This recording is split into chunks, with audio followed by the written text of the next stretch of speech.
Hello friends, मैं आज आपको पर्यावरण से रिलेटेड एक टॉपिक समझाने की कोशिश करूंगा। मेरा नाम प्रियांश जैन है। मेरा qualification B and M in computer science and engineering है। I have qualified MBBS prelims 2019 and written mains once, और अभी मेरा रिजल्ट पेंडिंग है। और I have qualified GATE in 2015 और my hobbies are playing cricket and watching movies. तो चलिए आज का टॉपिक शुरू करते हैं।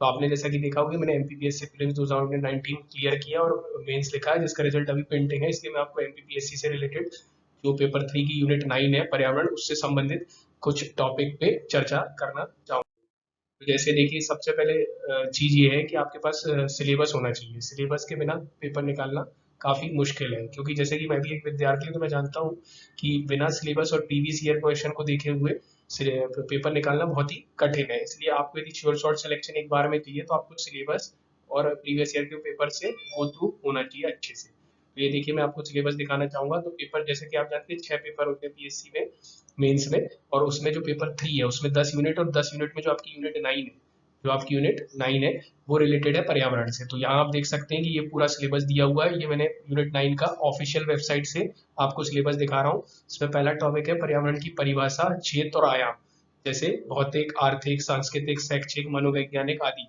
भारतीय संदर्भ में पर्यावरण की अवधारणा, आधुनिक विश्व में पर्यावरण की अवधारणा। तो ये आप सिलेबस यहाँ से पढ़ सकते हैं, और मैं एक अलग से वीडियो बनाऊंगा।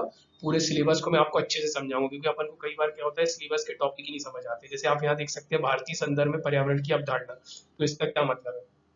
इसका बेसिकली मतलब ये है कि जैसे आप उठाएंगे कि भारत का इतिहास देखेंगे कि हड़प्पा सभ्यता से आज तक लेकर भारत भारत का पर्यावरण के साथ या भारतीयों का पर्यावरण के साथ इंटरेक्शन कैसा रहा है।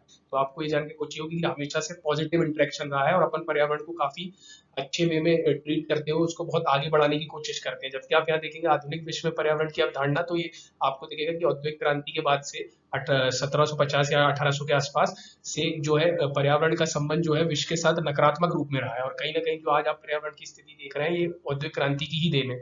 इसलिए आप देखते होंगे कि बहुत सारे समिट होते हैं जहाँ पे ये बात चलती है कि जो औद्योगिक क्रांति से पहले जिनके यहाँ औद्योगिक क्रांति हुई, उन्हीं ने पर्यावरण को नुकसान पहुंचाया, तो वो उसकी जिम्मेदारी ले। जैसे कि भारत ने भी हाल ही में जो वो COP26 हुआ था स्कॉटलैंड में, उसमें भी ये जान इसी बात पे दबाव डाला था ज्यादा से ज्यादा। तो आप इस सिलेबस को देख सकते हो, और मैं सिलेबस के लिए और एक पर्यावरण पे कोर्स लाऊंगा पूरा का पूरा, पर्यावरण के एक एक टॉपिक को अच्छे से समझाऊंगा। तो चलिए आज के टॉपिक की तरफ अपन आगे बढ़ते हैं। तो आप जैसे देख सकते हैं कि हाल ही में औद्योगिक डीकार्बोनाइजेशन शिखर सम्मेलन संपन्न हुआ है 2022। तो इसमें क्या हुआ, हाल ही में केंद्रीय सड़क परिवहन और राजमार्ग मंत्री नितिन गडकरी जी ने औद्योगिक डीकार्बोनाइजेशन समिट 2022 का उद्घाटन किया। तो यहाँ अपने लिए जानने की सबसे अच्छी बात यह है कि आप देखिए, यदि देखेंगे तो इस न्यूज को अपन स्टैटिक पोर्शन से भी कनेक्ट कर सकते हैं। इसको अपन अपने आंसर में एज अ एग्जाम्पल यूज कर सकते हैं, उदाहरण के तौर पर यूज कर सकते हैं। इससे अपन ज्यादा से ज्यादा नंबर गेन कर सकते हैं। तो आइए देखते हैं क्या न्यूज है। तो आप यहाँ एक शब्द देख रहे होंगे, डीकार्बोनाइजेशन। तो आप इसको यदि तोड़ के देखें तो डी कार्बनाइजेशन, तो कार्बनाइजेशन का मतलब होता है ज्यादा से ज्यादा कार्बन का, मतलब चीजों का यूज करना और ज्यादा से ज्यादा कार्बन को निष्कासित करना। लेकिन डीकार्बनाइजेशन का मतलब ये होता है कि आप जो भी प्रक्रिया करें, जो भी गतिविधि करें, उसमें कम से कम कार्बन जो है निष्कासित होनी चाहिए, वातावरण में कम से कम कार्बन पहुंचनी चाहिए। तो डीकार्बनाइजेशन होता है। अब आप ये जानना चाहेंगे तो ये इस मुद्दे पर चर्चा क्यों हो रही है। तो जैसा कि आप जानते हैं कि जो पर्यावरण, पारिस्थितिकी और विकास है, जैसे कि यहाँ देखिए, उद्घाटन के दौरान केंद्रीय मंत्री ने पर्यावरण, पारिस्थितिकी और विकास के बीच संतुलन बनाए रखने पर जोर दिया। अब जैसे पर्यावरण, पारिस्थितिकी और विकास, तो ये तीनों शब्द को अपन को अच्छे से समझना पड़ेगा। कि जैसे कि आप जानते हैं कि पर्यावरण क्या होगा, पारिस्थितिकी और विकास। तो मैं आइए अभी आपको ये तीनों समझाने की कोशिश करूंगा। तो अभी आप न्यूज पढ़ लीजिए, फिर मैं इसको अच्छे से समझाने की कोशिश करूंगा। ऊर्जा की कमी को दूर करने के लिए औद्योगिक डीकार्बोनाइजेशन शिखर सम्मेलन 22 का उद्घाटन किया गया, क्योंकि वैकल्पिक ईंधन विकसित करना आवश्यक है। तो आप यहाँ पे एक शब्द और आया, वैकल्पिक ईंधन विकसित करना आवश्यक है। उनके मुताबिक सरकार की प्राथमिकता हरित हाइड्रोजन है। तो आप देखेंगे कि वैकल्पिक ईंधन से हरित हाइड्रोजन कनेक्टेड है। और अभी मैं आपको बताना चाहूंगा कि कैसे कनेक्टेड है। अभी सब चीजें मैं आपको अच्छे विस्तार में समझाऊंगा। मिथेनॉल और इथेनॉल के इस्तेमाल से प्रदूषण कम होगा। मंत्री जी ने कहा कि आयात को कम करने और निर्यात बढ़ाने के लिए केंद्रित रोडमैप बनाने और पर्याप्त शोध करने की आवश्यकता है।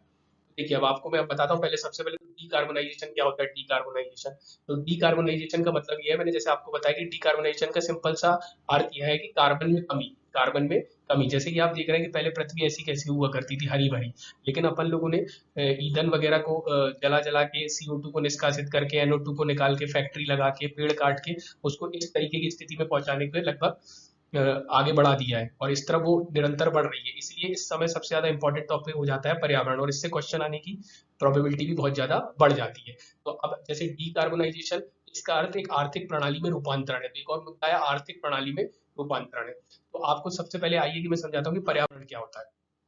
जैसे आप देखना चाहेंगे पर्यावरण शब्द एक फ्रेंच वाला एनवायरनमेंट से लिया गया है जिसका अर्थ है आसपास। तो देखिए पर्यावरण को आप तोड़ के देखें तो परि प्लस आवरण, परि प्लस आवरण का मतलब होता है कि आसपास, आपके आसपास। तो आप जैसे फॉर एग्जांपल देखिए कि जैसे अपन है, अपन को मानिए तो अपने आसपास आप कभी भी देखेंगे तो क्या क्या चीजें अपने आसपास क्या क्या हो सकता है। जैसे आप एक स्टूडेंट है तो आपके पास एक टेबल होगी, एक चेयर होगी, आपके आसपास आपके मम्मी पापा भाई बहन होंगे। तो आप कहीं ना कहीं इसी से आप डेफिनेशन देख सकते हैं कि आप हैं और आपके आसपास कितनी चीजें हैं, दो चीजें हो गई एक तरीके से यदि देखें तो मम्मी पापा जैसे जैविक, जैविक चीज देख सकते हैं। और उसके बाद दूसरी चीज देख सकते हैं अजैविक, जैसे चेयर कुर्सी टेबल, है ना। तो ये दोनों अजैविक और जैविक, ये तो मैंने आपको सिंपल सा एग्जांपल बताया। अब आइए आगे विस्तार से बताता हूँ। तो देखिए आइए, तो जैसे कि आप जानते हैं कि जैसे एक जीव होता है, तो जीव के आसपास कितनी चीजें होती है, दो टाइप की चीजें होती है, एक होती है जैविक और एक होती है अजैविक। अब जैसे मान लीजिए कि आप अपने आप को देखिए फॉर एग्जांपल कि अपन क्या है, एक जीव है। अब अपन अपने आसपास क्या क्या देखते हैं कि अपने आसपास पेड़ हैं पौधे हैं, ये सब चीजें। तो और आपको पता है कि जैविक घटक, आप पर्यावरण के दो घटक हो गए जैविक अजैविक। जैविक घटक कौन से हुए, वो घटक जिनमें क्या होता है, जीवन होता है, जिनमें जीवन संभव होता है। तो आप अपने आसपास देखेंगे तो जैसे कि फॉर एग्जांपल पेड़, पेड़ में जीवन संभव है। उसके बाद दूसरी चीज देखेंगे तो आप अपने आसपास दूसरे जीव देखेंगे उनमें भी जीवन संभव है। तो ये सब कौन से हो गए, पर्यावरण के जैविक घटक हो गए। आप पर्यावरण के अजैविक घटक देखेंगे तो क्या है। अब जैसे आप फॉर एग्जांपल देखिए कि आप है, तो आपको जो पेड़ है, पेड़ अपन को क्या देता है, खाना प्रोवाइड करता है। अब पेड़ खाना काय में प्रोवाइड करता है, पेड़ काय में उगता है, मृदा में। अच्छा मृदा में जीवन नहीं होता है, इसलिए मृदा क्या हो जाएगा, अजैविक घटक हो जाएगा। लेकिन आप फॉर एग्जांपल देखेंगे कि बिना मृदा के पेड़ नहीं हो सकता। तो आप देखेंगे कहीं ना कहीं पर्यावरण क्या है, जैविक अजैविक घटकों का योग है। और वहां पे जैविक और अजैविक घटकों के बीच में क्या हो रहा है, इंटरेक्शन हो रहा है। इंटरेक्शन हो रहा है मतलब उनके बीच में क्रिया हो रही है। जब क्रिया संपन्न होती है तभी पूरा पर्यावरण क्या होता है, निकल कर सामने आता है। तो अपन पर्यावरण की यदि डेफिनेशन देखना चाहें तो आसान शब्दों में यहाँ पे देख सकते हैं कि पर्यावरण, एक सेकेंड। तो पर्यावरण शब्द एक फ्रेंच शब्द एरवेनेट से लिया गया है जिसका अर्थ है आसपास। यह अजैविक, जैसे मैंने आपको बताया अजैविक शारीरिक या निर्जीव, मृदा सॉइल जल, ये सब चीजें देख सकते हैं आप। और जैविक, जैविक जीव में जीव देख सकते हैं पेड़ पौधे दूसरे जीव। और जैविक जीव पर्यावरण दोनों को दर्शाता है। पर्यावरण शब्द का अर्थ है परिवेश जिसमें जीव रहते हैं। पर्यावरण और जीव प्रकृति के दो संगठित और जटिल घटक है। पर्यावरण जीवों के साथ मनुष्य के जीवन को नियंत्रित करता है। जैसे मैंने आपको बताया फॉर एग्जांपल कि अपने को खाना चाहिए, तो खाना अपने को कैसे मिलेगा, कृषि करने से या पेड़ों से। और पेड़ काय में उगते, मृदा में। तो कहीं ना कहीं आप देख सकते हैं तो पर्यावरण क्या है, जैविक अजैविक घटकों की अंतर क्रिया का परिणाम है। और उसमें दो टाइप के घटक होते हैं, जैविक और अजैविक। और घटकों को अपन और आधार पर वर्गीकृत कर सकते हैं जो मैं आपको आगे बताऊंगा। और मनुष्य अन्य प्राणियों की तुलना में पर्यावरण के साथ अधिक संपर्क में रहता है। तो जैसे आप जानते हैं कि मनुष्य क्या, अपन बने कहाँ थे, बंदर से लेके आज तक कैसे बने। तो कहीं ना कहीं आप देखेंगे आज अपन विज्ञान प्रौद्योगिकी ने इतनी प्रगति कर दी है कि अपन आज पर्यावरण को कंट्रोल करना चाह रहे हैं। और कहीं ना कहीं आप देखेंगे कि अपन ने इतनी बड़ी बड़ी बिल्डिंग, बड़ी बड़ी गाड़ियां और सारी चीजें जो विकसित कर ली है, तो पर्यावरण के साथ सबसे ज्यादा संपर्क में आप देखना अपन ही रहते हैं और कोई दूसरा जीव इतना ज्यादा संपर्क में नहीं रहता है। तो आइए अब आगे बढ़ते हैं। तो अब देखिए पर्यावरण के घटक की बात बताई मैंने। तो पर्यावरण मुख्य रूप से वायुमंडल, जलमंडल, स्थल मंडल और जीव मंडल से बना होता है। तो वायुमंडल जैसे फॉर एग्जांपल आप अपने पास आपने जैसे ज्योग्राफी पढ़ा होगा तो ज्योग्राफी में देखा होगा कि पृथ्वी, पृथ्वी के चारों तरफ क्या है, एक वायु का पूरा घेरा है। उस वायु में वायु में, वायुमंडल में बहुत सारी गैसेस है। जैसे आपको पता होगा कि सबसे ज्यादा मात्रा में N2 है 78%, फिर ऑक्सीजन है, कार्बन है, तो बहुत सारी गैसें है। तो ये वायुमंडल है। और आपको मालूम है कि यदि अपन को जिंदा रहना है तो उसके लिए ऑक्सीजन बहुत ज्यादा जरूरी है। और ऑक्सीजन कहाँ मिलती है, वायुमंडल में मिलती है। उसके बाद जलमंडल, यदि आपको पता है कि बिना पानी के ज्यादा दिन कोई भी जिंदा नहीं रह सकता, तो जलमंडल आवश्यक है। स्थल मंडल, मृदा जिस पे आप रह रहे हैं, ये सब चीजें स्थल मंडल में आती है। और जीव मंडल मतलब आप सारी जैविक चीजें जीव मंडल से बना होता है। तो यह पर्यावरण मुख्य रूप से वायुमंडल, जल मंडल, स्थल मंडल, जीव मंडल से बना होता है। तो आप इसको ऐसे फॉर एग्जाम्पल भी बता सकते हैं, वायुमंडल, स्थल मंडल, जल मंडल, और ये बीच में आ गए ये जीव मंडल है। अब आगे देखते हैं, लेकिन इन्हें साधारणतः दो प्रकार से विभाजित किया जा सकता है, जैसे कि सूक्ष्म पर्यावरण और मैक्रो वातावरण। इसे दो अन्य प्रकार में विभाजित किया जा सकता है, शारीरिक और जैविक वातावरण के रूप में, जो नीचे चर्चा की गई है। तो अब मैं आपको बता रहा हूँ कि कई आधार पर बांटा जा सकता है और बेसिकली पर्यावरण को तीन आधार पर बांटा जाता है। आप देख सकते हैं कि पर्यावरण के अंदर कितने घटक होते हैं, तीन घटक होते हैं, मुख्य रूप से तीन घटक होते हैं। एक होता है जैविक, एक होता है अजैविक, और एक होता है अपघटनकर्ता। अपघटनकर्ता या ऊर्जा, सॉरी ऊर्जा होता है, एक ऊर्जा होता है, अपघटनकर्ता नहीं होता। अपघटनकर्ता तो जैविक के अंदर ही आ जाएगा। तो आप देख सकते हैं कि पर्यावरण में तीन घटक हुए, जैविक अजैविक और ऊर्जा। जैविक में आपने जैसे देखा फॉर एग्जाम्पल अपन या और दूसरे जीव देख सकते हैं। और इसको भी तीन आधार पर वर्गीकृत किया जा सकता है, एक होता है उत्पादन, एक होता है उत्पादक, एक होता है उपभोक्ता। उत्पादक जैसे आपको मालूम है कि पेड़ होता है उत्पादक। उसके बाद उपभोक्ता आता है, उपभोक्ता जैसे कि अपन, और उसके बाद तीसरा आता है अपघटन करता है। यदि पेड़ और अपन मर जाते तो अपने को छोटे छोटे बैक्टीरिया डिकम्पोज करके N2O2 इन सबको वापस छोड़ देते। तो इस तरीके से चक्र चलता रहता है। तो आप कहीं ना कहीं देखेंगे कि हर जीव एक दूसरे से कनेक्टेड है। हर अपन और कोई भी जैविक जीव अजैविक जीव के बिना नहीं रह सकता है। तो पर्यावरण इन पूरी चीज का सम्मिश्रण का योग है। चलिए आइए तो अब आगे बढ़ते हैं। अब जैसे सूक्ष्म पर्यावरण का अर्थ है जीव का निकटतम स्थानीय वातावरण। जैसे फॉर एग्जांपल आप अपने आसपास का जो आपके पास में हुआ, जिस आप मान लीजिए फॉर जिस घर में रहते हैं आपके आसपास टेबल चेयर है, आपके पास जो भी चीजें हैं वो आपका निकटतम होगा, तो वो कहलाता है सूक्ष्म पर्यावरण। और मैक्रो पर्यावरण, मैक्रो शब्द आपको मालूम है बड़े लेवल पे देखते हैं। तो मैक्रो पर्यावरण का अर्थ है चारों ओर की सभी भौतिक और जैविक परिस्थिति जो जीवों के आसपास बाहर रूप से होती है, सभी। दोनों में यदि आपको अंतर करना है तो आप दे सकते हैं ये निकटतम है और ये सभी है। उसके बाद भौतिक वातावरण में सभी अजैविक कारक की स्थिति को दर्शाते हैं। जैसे मैंने आपको बता ही दिया था कि अजैविक कारक आ जाते हैं भौतिक में, और अजैविक कारक जैसे देख सकते हैं तापमान, प्रकाश, वर्षा, मिट्टी, खनिज आदि, या वायुमंडल, स्थलमंडल और जलमंडल से बना होता है। जैसे आपको मालूम है मैंने अभी 3 घटक आपको बताए, जैविक, अजैविक और ऊर्जा। आप देखेंगे तो तीनों घटक एक दूसरे के बिना नहीं रह सकते। अपन यदि अपने को सब 90, अपने को अधिकतर ऊर्जा किससे मिलती है? सूरज से। सौर ऊर्जा, यदि मान लीजिए सौर ऊर्जा खत्म हो जाएगी तो अपना जीवन असंभव हो जाएगा, क्योंकि यदि सौर ऊर्जा नहीं आएगी तो पेड़ फोटोसिंथेसिस नहीं करेंगे, पेड़ फोटोसिंथेसिस नहीं करेंगे तो खाना नहीं बनेगा, खाना नहीं बनेगा तो अपन खाएंगे नहीं, तो पूरी प्रक्रिया बाधित हो जाएगी। इसलिए किसी भी, और फॉर एग्जांपल आप अपनी डेली लाइफ में देखेंगे आप खाना खाते हैं तभी आप अच्छा काम कर पा सकते हैं, कार्य कर सकते हैं। और आपको फिजिक्स में भी एकदम मालूम होगा कि एनर्जी बहुत जरूरी है किसी भी काम को करने के लिए। इसलिए आप देखेंगे कि अपन को सूरज की रोशनी आती है तो पेड़ खाना बनाता है, तो सूरज सौर एनर्जी क्या हो गई? ऊर्जा। पेड़ क्या हो गया? जैविक घटक। अपन क्या हो गए? जैविक घटक। और कहीं ना कहीं पेड़ का में उत्तम रहता, तो आप देखेंगे जैविक, अजैविक और ऊर्जा तीनों का जब सम्मिश्रण हुआ तभी अपना जीवन संभव हुआ। इसलिए आज की डेट में पर्यावरण की ज्यादा से ज्यादा बात होती है, उसको बचाना बहुत जरूरी है, नहीं तो जीवन असंभव हो जाएगा, सब चीजें खत्म हो जाएगी।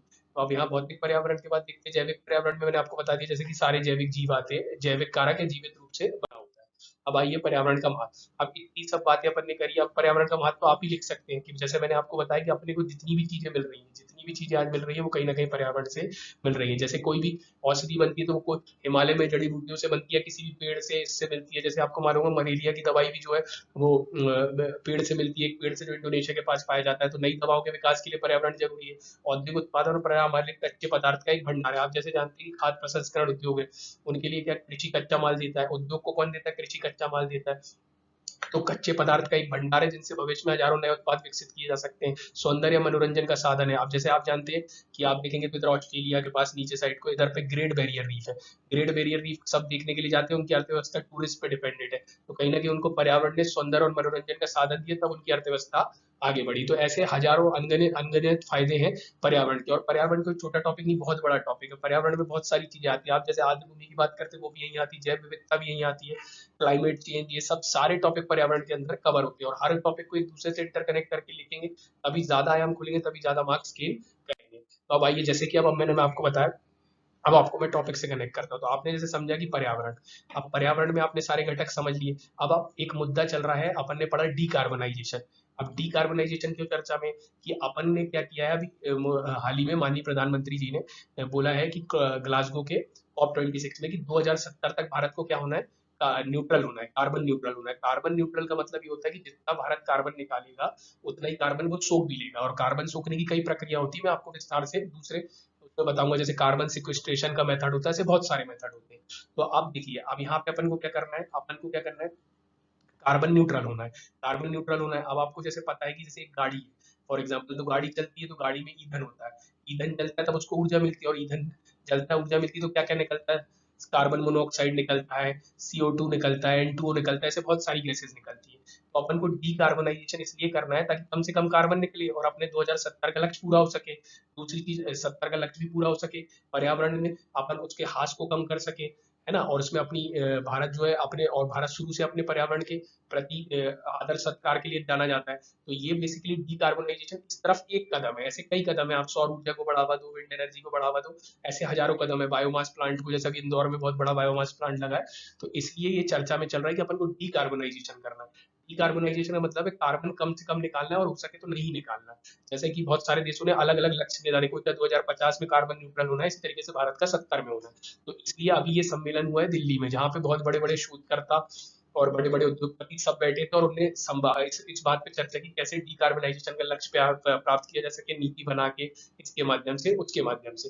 तो फॉर एग्जाम्पल अब अपन को इसके लिए बहुत सारे कदम अपन उठा रहे हैं, जैसे फेम इंडिया उठाया अपन ने नेशनल हाइड्रोजन मिशन उठाया है, तो ऐसे बहुत सारी चीजें। तो मैं आपको यही बताना चाह रहा था कि आप इसको अपने सिलेबस से कनेक्ट करके यूनिट 9 में लिख सकते हैं कि डिकार्बनाइजेशन का अपन एक उपयोग लिख सकते हैं और इससे क्वेश्चन आने की प्रोबेबिलिटी बढ़ जाती है।